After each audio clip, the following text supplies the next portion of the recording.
Hi, this is Doreen Milano with Visions to Excellence, and today I have the great pleasure of interviewing Tony Paez from DFW Design and Build, and we're going to be talking about building and remodeling, right? Great. Thanks for having me, Doreen. You are very welcome.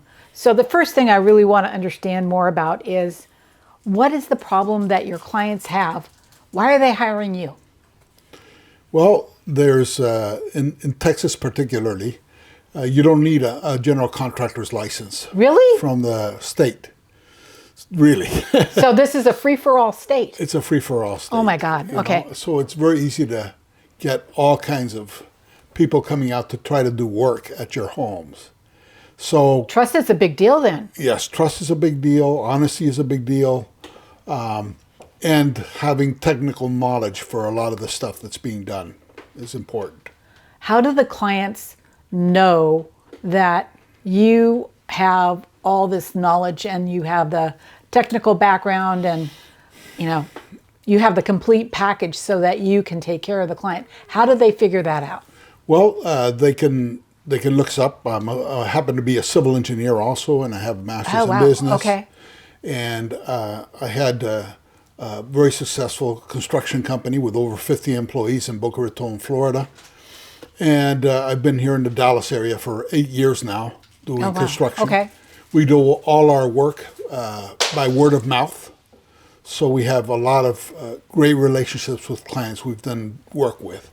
Now you have ratings through social media, and we have nothing less than 5-star ratings in every media. That's pretty impressive. So what makes you different from the rest of the contractors out there besides the fact that you have a license? Well, one of the most important differences that we have with other contractors is the amount of time we spend in planning and pre-project. We spend a lot of time developing the schedules, which are crucial, and we're very precise on the schedules. And also in estimating, having accurate estimates for the homeowners. So they know before they get into a project what it's going to cost them and how long it's going to take. Key elements for just about everybody. Well, let me tell you, I've heard some real war stories when it comes to you get a bid, you sign off on the bid as the homeowner, and then as the project goes on, you get milked for a little bit here and a little bit there, and by the time you're all done, it's anywhere from 10 to 15 to 20% higher than the amount that you were actually quoted. Very true. And I'd like to think we're more of a trusted advisor to our clients. We spend a lot of time educating them. There's 20 different forms of windows, for example, and we take them through all the different pros and cons of each window. So that way when they make a decision, they're making the decision that's best for them. So we tend to sit like on their side of the table instead of across from them to try to help them make good decisions. That's very different, because a lot of times when you call in a contractor, they've got their 3 top choices, and that's all you're presented with. You're not given the education so that you can make an educated choice for yourself based on how you live, where you live, and how you utilize the rooms in the house. Yeah. Another important factor is that there is a scarcity of materials, certain materials now, because of the large demand of trades and of demands for different materials. So we're fortunate that we have very good trades that have been working for me for a long time. I speak to them in Spanish. I'm perfectly bilingual, so I speak both languages equally well. And I do very detailed schedules with them so they know what day they're starting and what day they're finishing each project.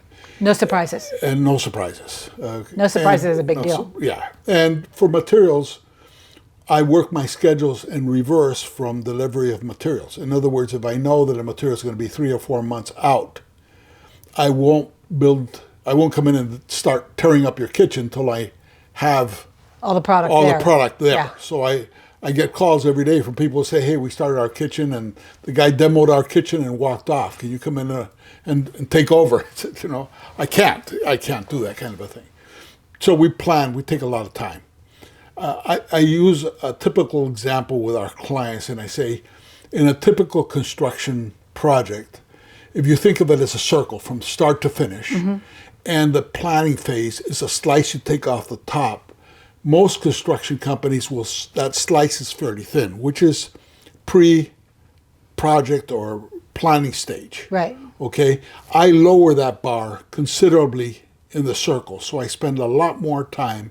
Is it more of a third of the circle? Is it more of a half of the circle? No, it's like a quarter of the circle. I Okay. would say it's like a quarter of the circle instead of a thin sliver of the circle, and time is spent in planning and in making very accurate scopes of work for all our trades, and getting the best estimates, so that we make sure that when we're out on the project, our scopes of work are so accurate that it's almost like a set of directions for the trades. They come over that circle, and the momentum always carries it across. So my project managers have very little work to do on the job. They're mostly supervising that the instructions are being followed. And so it saves a lot of time, it saves a lot of energy.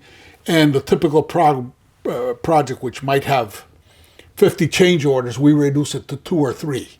Because we've asked enough questions. That's unheard of. We've asked enough questions and really tried to understand the customer expectations to such a level that we take care of most of the stuff before we start breaking things apart. That's pretty impressive. Thank you. Yeah. That's pretty impressive. So when we're talking about all this, you standing in the center as the general contractor, you've got 2 sides that you have to negotiate with. You've got the client side who has their issues about living in the property or having to move out of the property and what's going to happen with the property if they're not there, and so there's all kinds of issues that have to be addressed there. And then on the other side is the vendors, the trades, the providers, all of those folks are on the other side. So you putting yourself squarely in the center of the project means that you have more control, I think. Yeah, from my perspective. Absolutely, and we try to address the concerns of homeowners. A lot of times, ideally for us, it is to do a remodel for the homeowners not to be home in that house because we're doing large remodels. But if they insist on staying home, I have a client this morning that I was talking to that has a very large home near the Galleria Mall, and he wants to stay in his home. So we will build a partition in his home, and he can live inside that half of the house. Oh, wow. We'll set up a temporary kitchen, a temporary laundry, everything for him so he can live there. And he has a physical wall that separates him from the construction area. And then we'll go through and remodel the kitchen and the living room and build a solarium for him and everything else that he wants to do on the other side. So the first part of that question is right. We have to manage the customer comfort as much as comfort level and expectations as much as possible. From the vendor's point of view, one of the things that's most difficult from a vendor is for him to be rushed and not be able to find the materials right. So by planning right, we give him the time. You know, Sub-Zero might take for a certain appliance 7 or 8 months to get it. Yeah. So if the client is rushed, we'll get another appliance to put in temporarily until that comes in. Or if he's willing to wait and we can start the project later on, then we can hold off. A lot of customers also, they're going out for their summer vacation. They say, can you do this in the summer? That's perfect for us because they're out of the house. We can plan everything and we can do like most of the framing and demolition during that time. That's amazing. So with all of that being said, the thing that comes to mind is when you're doing these larger projects, how much is funding a deterrent? You know, as far you mean as from the customer point of view? From the customer point of view. Generally not. We have a number of banks that we work with that if customers need financing, we can bring them to the table with a bank that we're familiar with and knows how to do remodels and how we work and knows how to give us the draws. But in most cases, our customers tend to be cash funded. Okay. And they tend to be able to pay us in cash, and we actually give them a very precise draw schedule as to when they have to pay us. What's needed when. What's needed when, and that helps a lot from their point of view as far as cash flow programming. Well, it seems to me that when we deal with a lot of remodeling projects, one of the biggest hurdles is the funding part, because not all banks fund the same. That's correct. And they don't all play the same. Yeah. And that being said, it can leave the contractor and the subcontractors out in the cold because they are then having to move beyond their original scope in order for the bank to fund. Correct. And it's all in that planning stage. If you talk to the bank and show them when you're doing each project and when you're going to be starting each phase of the project, when you're starting demolition, when you're starting framing, and you give that all to the bank, they feel a lot more comfortable with you too. And they come out and I show them around. They look at the project, they see the progress. You invite people onto an open job site? Our job sites are kept absolutely spotless. You know, you can eat off the floors if you want on our projects. You know, we make it a point to keep it very safe. A lot of time we'll have a homeowner and they'll come through with their kids. We got to take all kinds of precautions on there. So safety is a big issue with us. And what I know to be true, because my ex-husband was a contractor and I helped him build that business, is that if your subs are not properly trained on the level of execution and cleanliness that you expect, the homeowner will always be upset. Yes, absolutely true. And I've often said that as a contractor, I'm only as good as my trades. That's right. You know, and I spend a lot of time training them. I have some principles that I want them to follow, and those principles are all written. I have a copy with me. Happen to have a copy of my principles here, but they have 10 principles that we ask them to follow and to live by. We don't want loud music on the job sites. We don't want people eating on the. We respect everybody's home as if we respect it in our own home. If we feel, and we can get the trades to feel as if they're walking into their own home, and they have to respect paintings that are on the wall or pictures that they see or stuff that may be on a countertop in a certain moment. All that is part of making the homeowner comfortable in working with us. You know, one of the things that I drive around the neighborhood, and you know what homes are getting remodeled, because if you drive around at lunchtime, you'll see whoever's there remodeling camped out on the front lawn, laid out like it's, you know, a beach. And leaving trash on site. Leaving trash on site, and you know, they're eating their chicken and you know, their tacos, and you'll see food there, you'll see wrappers, you'll see empty pop bottles, and so on and so forth. Yeah. So that doesn't go on your job sites, does it? No, I mean, so much of it has to do with attitude, and we try to get the whole team to have positive energy and positive attitude out there, and we're out there to help the customer solve an issue he has, and we want to do it in the best way for him. And if we can pull together as a team our trades, which have known me for many years, they know how I like to do this. If we can get them engaged into that same process of doing the best for the customer, everybody's happy. You know, when I do something called the trade parade before we start the job sites, where I bring in all my trades and they look at the work that has to be done. And that's what they use with the scope of work to prepare their estimates. Do they meet the homeowners at that point? They meet the homeowners. I said, homeowners, you're welcome to sit there and talk to them and meet with them and walk with them and make sure that you like these trades. So what I'm hearing is transparency is a big thing in your company. Transparency and trust all stems from that, you know. And all my customers can see all their invoices, they can see what I pay on my trades, they can see all the checks that I make, they can see everything. Nothing is hidden. Nothing's hidden. Why should I hide it? I work cost plus. They're welcome to see what the costs are and everything that I paid, and it's very clear and transparent that way. Wow. Okay. So how has your competition viewed you then? Well, I would say generally, not every customer is for me. I get a customer who calls in and says, I want an estimate in a week because I want to start my project in 2 weeks. And I say, I'm sorry, I'm not your kind of customer. I'm not your guy. I'm not your guy. I would love to do work for you, but I'm not your guy. Why? Because I do an estimate that's going to take maybe a month, and I'm going to charge you for my time and all the design and everything I have to do during that month. And then I'm going to give you an estimate at that time where you'll be able to decide what your contract is. And some people, I say, That's great. I believe in planning, and I believe spending all this time. Other people are just in a rush and want to get started all too fast, and that's why you have so many problems on so many job sites. Yeah, got it. So if you're talking to your future client right now, Yeah. what is it that you want them to know? Basically, that our number one goal is customer satisfaction, and the more I can get to know that client before I do his work, the greater his satisfaction will be.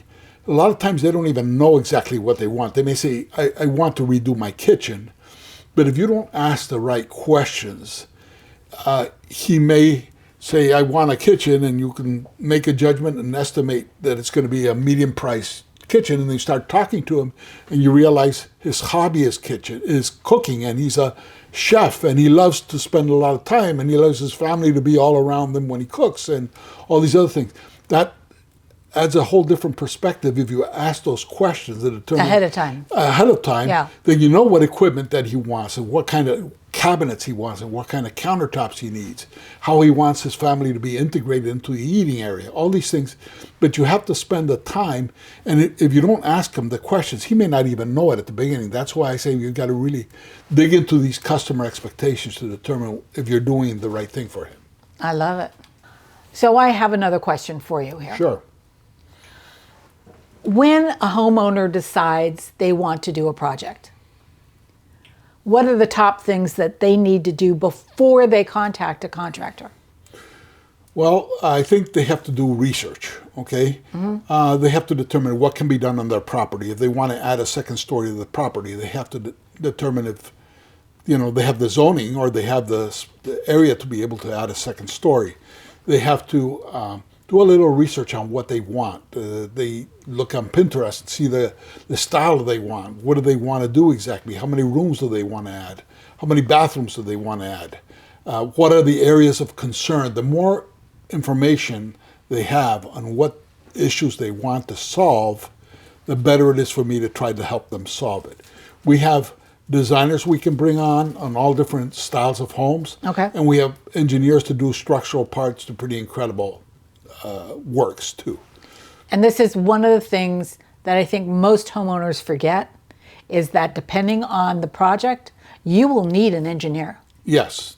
Especially here in Texas. Correct. And because the land moves. Lands move. Texas, especially around the Dallas area, has very expansive clays underneath our homes.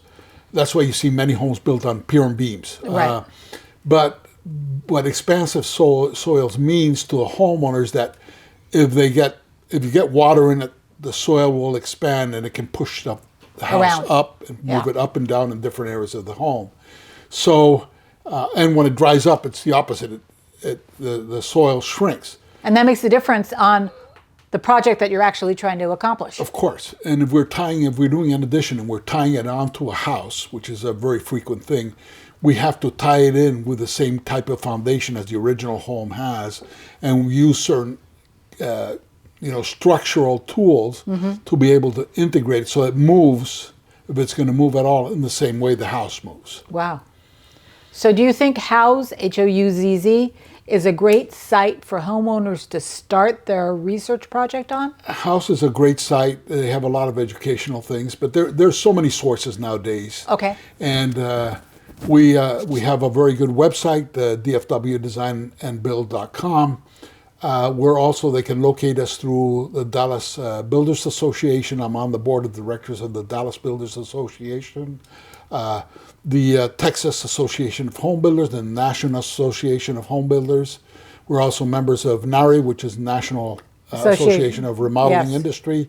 We're on the U.S. Green Builders Council, so we do a lot of stuff that's green, in other words, healthy for people in their homes. So if they have an allergy or something and they want something done a certain way. So they can reach us many, many different ways. The biggest way for us is word of mouth. And we have so many people that say, hey, who did your remodel? And they give them our information. That's amazing. So can they find you on Google? They can find me on Google, absolutely. My phone number is 214-606-4645. 4598. That's my personal business So people phone. can call you They can directly. call me directly. And say, Transparency, ladies and gentlemen. There it is. Is this Tony? Yeah, it's Tony. What can I do for you? And by the way, he actually answers his phone. yeah. And they can come to our website, www.designandbuild.com, DFWdesignandbuild.com. So what is the homeowner what can they expect when they contact you? Well, I'm going to ask them a series of questions. And that series of questions generally will determine if I should go out and meet with them and take a look at what their home is. Nowadays, a lot of people are hesitant to have somebody come over to their home. So I have to, in that first call, make sure that they're comfortable with, that they're dealing with a true company and it's not a fake company out Right. there, you know. And I ask a number of questions to determine if they're the kind of project that I can do the best job for them. So if you need it done to yesterday, you're not the person. I'm not the person, okay? Your planning process takes a minimum of 30 to 45 days, That's correct. right? It does. And even though you plan for 30 to 45 days, that does not mean that permits have been pulled yet, that product has been ordered yet, that all the subcontractors have been lined up yet. That's correct. So then when we talk about ordering product, depending on the product will determine when the start time is. Is that correct? That's correct. Okay. So We also need projects of a certain size. We can't take projects that are very small. Somebody who has a small bathroom and wants it remodeled. You're not the guy. I'm not the guy to do that. You're going to do We're going to come in with a kitchen, team and bathrooms, exactly, whole house living room, remodels, whole house. or an large. addition. Yeah, correct. That is your sweet spot. Correct. That's wonderful. So what I'm going to say here is I've known Tony for a while now, and there's no better person to walk you through what you need to do for your home to get the palace of your dreams. Hey, Doreen Milano here. You already know the squeeze family businesses have in acquiring new talent. You could also be feeling that very same squeeze when it comes to growing your business and gaining new clients. What if I told you there was a way to become the employee of choice in your field? How would you like more cash flow, more clients who love you, and employees who feel great working with you and your clients? I've helped hundreds of family-owned businesses, just like yours, who are now reaping the benefits of plentiful cash flow, increased revenue in the millions, employees who love where they work, and loyal clients. I've spent over 30 years developing the tool chest and working in the corporate space, helping companies of all sizes attain maximum profitability. You are not wrong or at fault. The struggle in family business is very real. Your business needs more cash flow, more profits, more leads, and happy employees. Spending the last 12 years working with family businesses, I've been upgrading and proving that these strategies actually work. The system is based on several key strategic components around people, strategies, process, and profits. I'm sharing my strategies with the owners of family businesses who want an edge in today's challenging market without having to reinvent the wheel. If you want to know more, go to v2e.biz or give me a call at 650-483-5798.